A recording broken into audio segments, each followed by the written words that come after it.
kakuhle nelibandla ndikwibandla laseBethlehem Apostolic Church. Oh yeah. Ootata aba ndiyabazi nomama ndiyakwazi nakwakhe ndandishumayeza zonyana babo phaa ndiyathemba bade baguquka ootita uthixo ke makasithethelele and ke ibandla Imani bazalwane.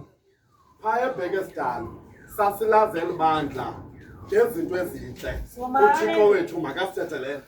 Ungabuza obhalisa okwangoku esathetha ubhuti. Ukucula yonke lento besiyazi kwelibandla uthixo wethu masithethelele. Xa ndithetha ngalo akhona amazwi aphakamayo Nkosi yami. athi nina nilukhanyiselo lwehlabathi. uthixo wethu makasithethelele athi umzomhle ome phezu kwentaba ongasayi kufihlakala. uthixo wethu makasithethelele. Kwelaa lizwi ndithanda nje umtho ngezantsi othi malukhanye ngokunjalo ukhanyiselo lwenu phambi kwabantu bayibone imisebenzi yenu emihle bazotsho bamzukise uyihlo wenu. uthixo wethu makasithethelele. Ke ndithi xa ndithetha ngale vesi ndithi wonke osethe uyakholwa uyi-ambasada yamazwi.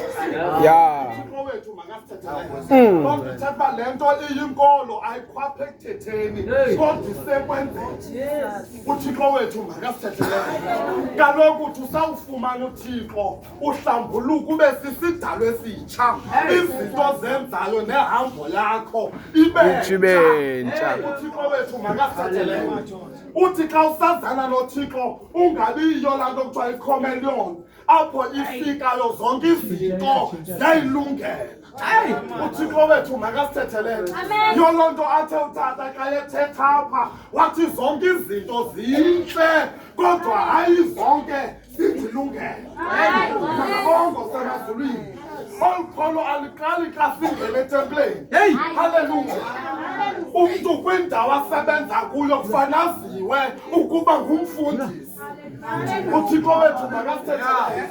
Kwindawo ahamba kuyo aziwe ukuba ngumfundisi. uthixo wethu masithethelele. Ithi incwadi yeBhayibhile evulweyo namhlanje ithi mphakamiseni njengoko uMoses Wenza njalo. baze bonke ababelapho bafumana ukuphila. Nkosi yami. uthixo wethu makasithethelele. Wonke umntana kaThixo kufanele kwindawo ahamba ngayo kwiandawo ahamba kuyo athethe ngalo Thixo. uthixo wethu makasithethelele. Akho nto yakumfihla lo Thixo. uthixo wethu makasithethelele. Lona uthixo wethu nguthixo kufanele sizingce ngaye. uthixo wethu makasithethelele. Kufanele abantu xa bekuthiya bakuthiye ngenxa yoba wena unothixo. Incwadi yeBhayibhile seyitshilo yathi abafundi baza kuthiywa lihlabathi kuba abafundi abazukuba okanye bafane nehlabathi. Makabongo semazulwini. Wonke okholwayo unestampu nenkanyezelo ekufanele icace kwindawo ahamba kuyo. uthixo wethu makasithethelele. Kwifemeli yakho kufanele ube ngulo mzalwane usibonakalisa ukuba unguye apha etempileni. uthixo wethu makasithethelele. Awukwazi ukumphakamisa ngocawe kodwa esitratweni ukhupha izithuko. uthixo wethu makasithethelele. Ukholo kukwenza. Haleluya. Olivileyo ilizwi uyaguquka kumzimba omdala azuze umzimba omtsha nespirithi esitsha atsho zonke izinto azenzayo asewube sayina icontract noYesu Kristu ibonakalisa into yokuba iprinciples zikaYesu Kristu ziyaphila kuye ngaphakathi. uthixo wethu masithethelele. Yingeba kakhulu le ndiyenzelwa apha mandihlale phansi.